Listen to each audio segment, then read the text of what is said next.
ہمارے نبی کا جنازہ ایسے نہیں ہوا اللہ اکبر اور پیچھے صفیں، آپ کی چارپائی کے پاس آ کر صحابہ کھڑے ہو جاتے تھے، وہ میں ابھی بتاتا ہوں۔ تو آپ نے فرمایا سب سے پہلے جبریل و میکائیل آ کر میرے اوپر درود و سلام پڑھیں گے، پھر اس کے بعد ساتوں آسمان کے فرشتے باری باری آئیں گے۔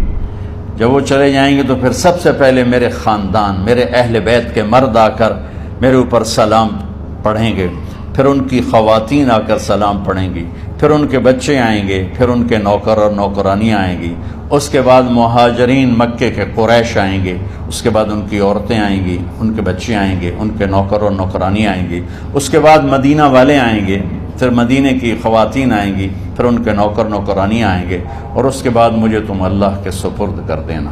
اور پھر آپ نے ایک عجب بات فرمائی جو کسی نبی نے نہیں فرمائی، فرمایا کہ میرے بعد میری آنے والی امت کو میرا سلام کہہ دینا، اور انہیں کہنا کہ ان کے بعد جو آئیں ان کو بھی میرا سلام کہہ دینا۔ اور اس طرح میرے سلام کو قیامت تک اللہ کے نبی نے پہنچایا کہ ہر آنے والی امت، ہر آنے والی نسل، اگلی نسل کو اس نبی کا سلام پہنچائے۔ آپ کے جانے میں 5 دن باقی تھے، تو آپ نے فرمایا مجھے 7 کنوؤں کے پانی سے غسل کرواؤ۔ تو 7 کنوؤں سے پانی لایا گیا مشکیزوں میں بھر کے۔ تو حضرت عائشہ کے گھر میں کوئی ایسا ٹب نہیں تھا جس میں بیٹھ کے وہ آپ نہا سکتے، تو حضرت حفصہ کے گھر سے ٹب منگوایا گیا، آپ اس میں بیٹھے، تہمت باندھا ہوا تھا، کرتا اتارا، اور آپ پر 7 کنوؤں کا پانی ڈالا گیا، تھوڑا تھوڑا تھوڑا تھوڑا تھوڑا تھوڑا، تو اس سے بخار کی شدت کم ہوئی، اور آپ سر درد کی وجہ سے آپ نے ایسے پٹی باندھی سرخ رنگ کی، اور اس کے بعد حضرت علی اور فضل بن عباس کے کندھوں کا آسرا لے کر آپ مسجد میں تشریف لائے، اور آپ ممبر پر بیٹھے، اور آپ نے فرمایا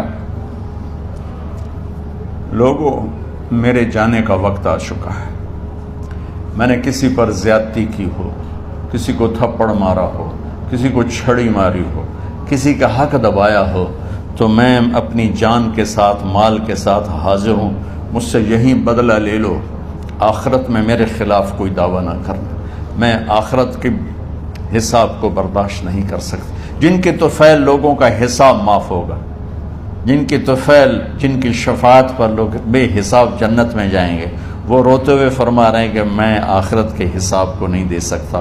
تو سارے صحابہ رونے لگے، لیکن آپ اپنی بات کو دہراتے رہے، کوئی بھی نہیں اٹھا۔ تو آپ نے ظہر کی نماز پڑھائی، ظہر کے بعد پھر ممبر پر آئے اور فرمایا کہ لوگو یہیں مجھ سے حساب کتاب کر لو، آگے نہ کرنا،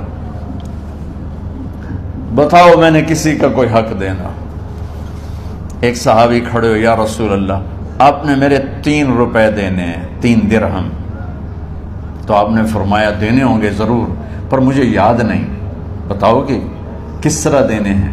کہ یا رسول اللہ آپ کے پاس سائل آیا تھا، آپ سے مانگا، آپ کے پاس تھے نہیں، تو آپ نے مجھ سے کہا تیرے پاس کچھ ہیں؟ تو میرے پاس 3 درہم تھے، تو آپ نے فرمایا تو دے دے، میں بعد میں ادا کر دوں گا۔ تو ہاں یاد آ گیا، میرے نبی کے گھر میں تو تیل نہیں تھا، ایک چھٹانگ جس سے چراغ جلتا، پیسہ کہاں سے آتا؟ تو آپ کے سامنے آپ کے کزن فضل بن عباس کھڑے تھے، آپ نے فرمایا فضل میرا قرضہ ذمے لیتے ہو؟